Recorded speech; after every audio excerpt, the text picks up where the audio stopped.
Эми Адеп сабагын баштайбыз. Адеп сабагынан көк бөрү элдик оюн деген теманы өтөбүз. Бүгүнкү сабагыбызда улуттук көк бөрү оюну тууралуу маалымат аласыңар. Оюндун эрежелери менен таанышасыңар.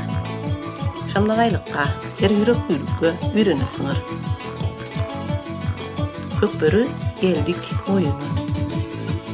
Көк бөрү кыргыздардын ата-бабалардан бери келаткан элдик оюндарынын бири. Илгери азыркыдай футбол, хоккей, теннис, бокс, баскетбол ойногонго эч кандай шарт болбогондуктан биздин аталарыбыз көк бөрү тартып ойноп, эс алышкан, бош убактыларын өткөрүшкөн. Буга дейре ар токту колопто тартылып, айылдык оюндун деңгээлинен көтөрүлө албаган көк бөрүнү өкмөттүк деңгээлде биринчилерден болуп, белгилүү кинорежиссер Болот Шамшиев, Аскар Салымбеков көтөрдү. Экөө биргелешип, Бишкектин күндүк чегине, Дордойдун ылдый жагына көк бөрү талаасын ачышып, алгачкы мелдештерди уюштурушкан. Алардын ордун кийинки муундар алмаштырып, көк бөрүнү Болот Шерниязов жетектеп калды. Болот Шерниязов улуттук оюнду мыйзамдаштырып, Жумурияттык федерация түзүүгө чоң күч жумшады.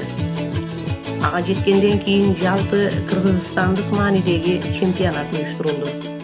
Көк бөрү чемпионатынын өткөрүүгө оюнду даңазалап элге жайылтууда чоң каражат талап кылынгандыгы белгилүү. Болот Шерниязов эли жери үчүн аянбай чоң иштерди жасап келе жаткан Кыргыздын мыкты, алдыңкы, улутту көтөрүүчү адамдарынын бири.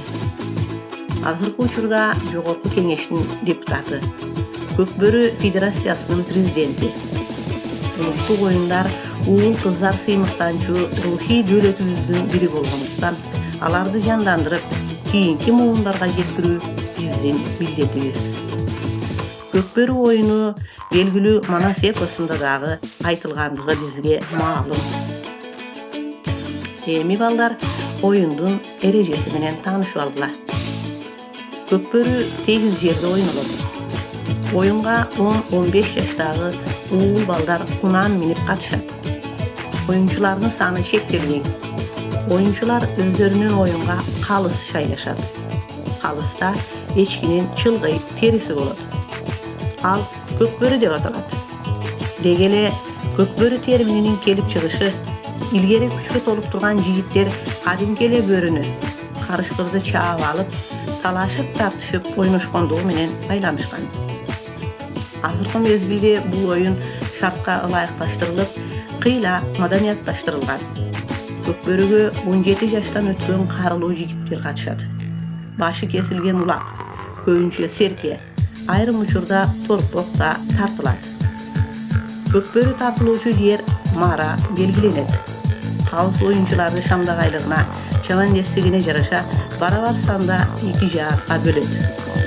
Ал акчан келип, колундагы көк бөрүнү оюнчулардын ортосуна таштайт.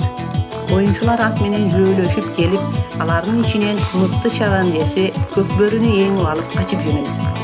Ал көк бөрүнү ыңгайы келсе өнөктөштөрүнө берүүгө, аягында марага таштоого, ал эми атаандаштары андан жулуп алып, өздөрү марага таштоого аракеттенишет.